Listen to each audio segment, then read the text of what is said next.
नमस्कार। जया लिटरेचर में आप सबका बहुत बहुत स्वागत है। और आज प्रस्तुत है प्रतिज्ञा भाग 13, जो मुंशी प्रेमचंद जी की रचना है। कमला प्रसाद चारपाई पर बैठता हुआ बोला, नहीं पूर्णा, मुझे तो इसमें लज्जा की कोई बात नहीं दिखती। अपनी इष्ट देवी की उपासना करना क्या लज्जा की बात है? प्रेम ईश्वरीय प्रेरणा है, ईश्वरीय संदेश है। प्रेम के संसार में आदमी की बनाई सामाजिक व्यवस्थाओं का कोई मूल्य नहीं। विवाह समाज के संगठन की केवल आयोजना है। जात पात केवल भिन्न भिन्न काम करने वाले प्राणियों का समूह है। काल के कुचक्र ने तुम्हें एक ऐसी अवस्था में डाल दिया है जिसमें प्रेम सुख की कल्पना करना ही पाप समझा जाता है। लेकिन सोचो तो समाज का यह कितना बड़ा अन्याय है। क्या ईश्वर ने तुम्हें इसीलिए बनाया है कि 2-3 साल प्रेम का सुख भोगने के बाद आजीवन वैधव्य की कठोर यातना सहती रहो? कभी नहीं। ईश्वर इतना अन्यायी, इतना क्रूर नहीं हो सकता। वसंत कुमार जी मेरे परम मित्र थे। आज भी उनकी याद आती है तो आंखों में आंसू भर जाते हैं। इस समय भी मैं उन्हें अपने सामने खड़ा रखता हूँ। तुमसे उन्हें बहुत प्रेम था। तुम्हारे सिर में जरा भी पीड़ा होती थी तो बेचारे विकल हो जाते थे। वह तुम्हें सुख में मढ़ देना चाहते थे कि तुम्हें हवा का झोंका भी न लगे। उन्होंने अपना जीवन ही तुम्हारे लिए अर्पण कर दिया था। रो मत पूर्णा। तुम्हें जरा उदास देखकर उनका कलेजा फट जाता था। तुम्हें रोते देखकर उनकी आत्मा को कितना दुख होगा।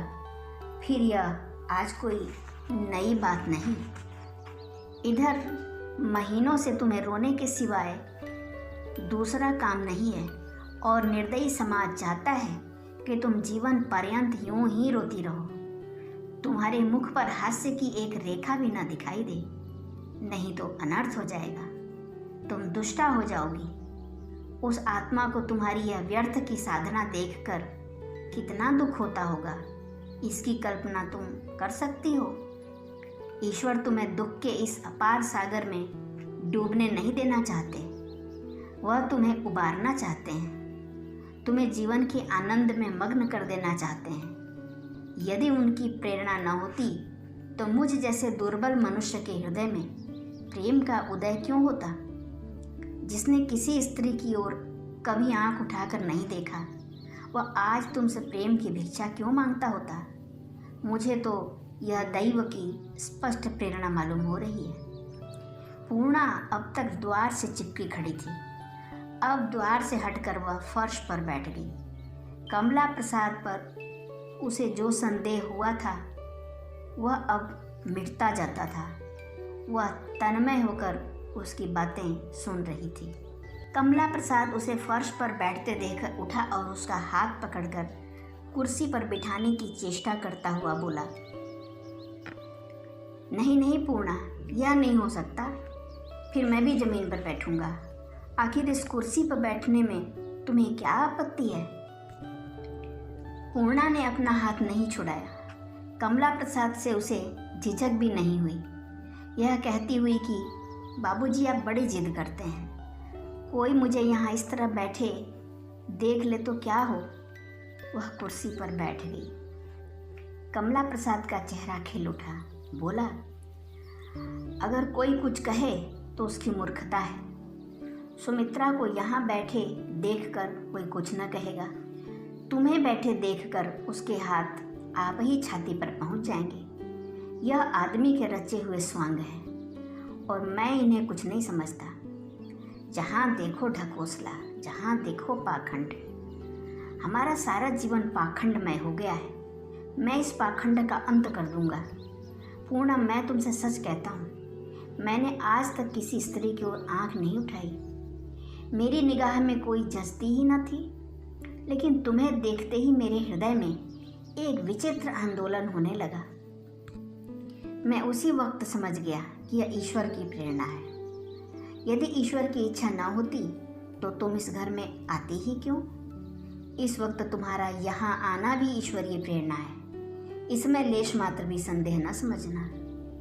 एक से एक सुंदरियाँ मैंने देखी, मगर इस चंद्र में हृदय को खींचने वाली जो शक्ति है वह किसी में नहीं पाई। यह कहकर कमला प्रसाद ने पूर्णा के कपोल को उंगली से स्पर्श किया। पूर्णा का मुख आरक्त हो गया। उसने झिझक कर मुंह हटा लिया, पर कुर्सी से उठी नहीं। यहाँ से अब भागना नहीं चाहती थी। इन बातों को सुनकर उसके अंतःस्थल में ऐसी गुदगुदी हो रही थी जैसी विवाह मंडप में जाते समय युवक के हृदय में होती है। कमला प्रसाद को सहसा साड़ियों की याद आ गई। दोनों साड़ियाँ अभी तक उसने संदूक में रख छोड़ी थी। उसने एक साड़ी निकालकर पूर्णा के सामने रख दी और कहा, देखो यह वही साड़ी है पूर्णा, उस दिन तुमने इसे अस्वीकार कर दिया था।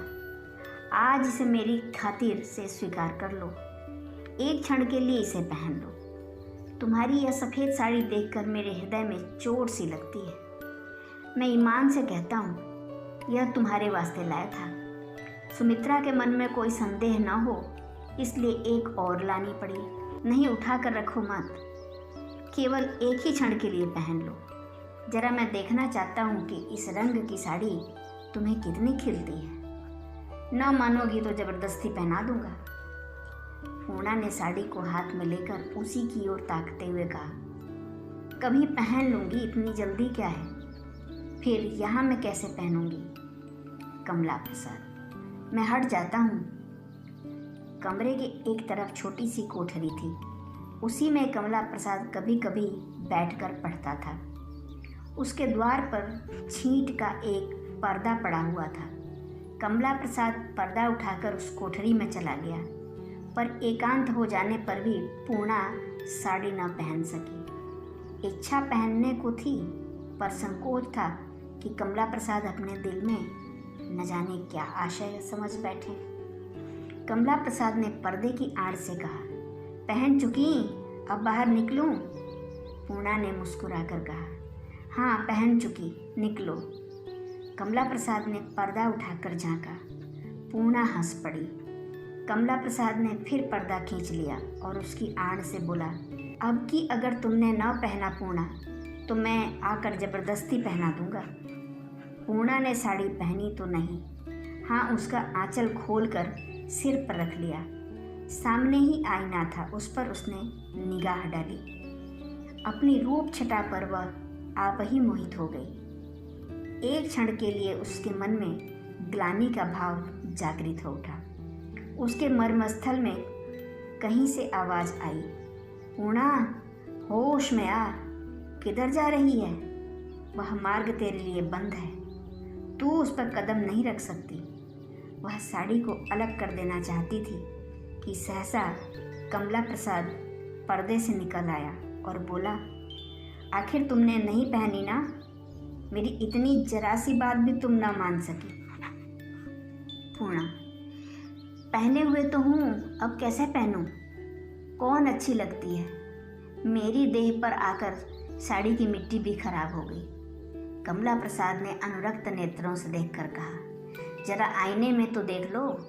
पूर्णा ने दबी हुई निगाह आईने पर डालकर कहा, देख लिया, जरा भी अच्छी नहीं लगती। कमला प्रसाद, दीपक की ज्योति मात हो गई। वाह रे ईश्वर, तुम ऐसी आलोकमय छवि की रचना कर सकते हो, तुम्हें धन्य है। पूर्णा, मैं उतार कर फेंक दूंगी। कमला प्रसाद, ईश्वर अब मेरा बेड़ा कैसे पार लगेगा? पूर्णा, मुझे डुबाकर। यह कहते कहते पूर्णा की मुख ज्योति मलिन पड़ गई। पूर्णा ने साड़ी उतारकर अलगनी पर रख दी। कमला प्रसाद ने पूछा, यहाँ क्यों रखती हो? पूर्णा बोली, और कहाँ ले जाऊँ? आपकी इतनी खातिर कर दी, ईश्वर न जाने इसका क्या दंड देंगे।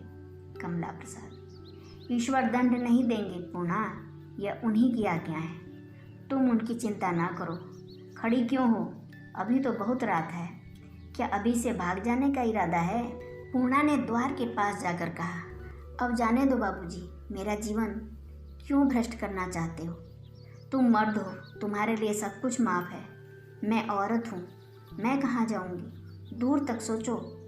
अगर घर में जरा भी सुनगुन हो गई तो जानते हो कि मेरी क्या दुर्गति होगी? डूब मरने के सिवा मेरे लिए कोई और उपाय रह जाएगा?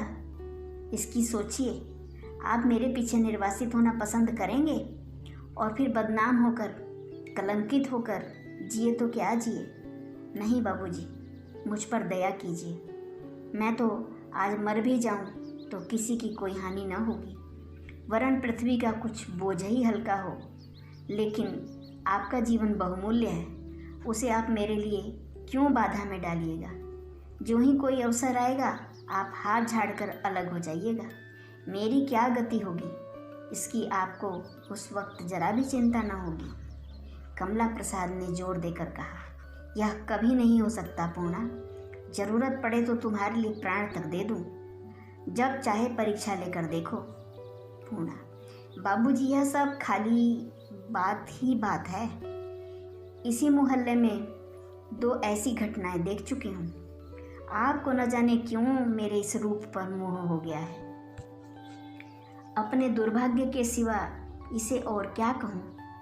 जब तक आपकी इच्छा होगी अपना मन बहलाइएगा, फिर बात भी न पूछिएगा। यह सब समझ रही हूँ। ईश्वर को आप बार बार बीच में घसीट लाते हैं, इसका मतलब भी समझ रही हूँ। ईश्वर किसी को कुमार्ग की ओर नहीं ले जाते।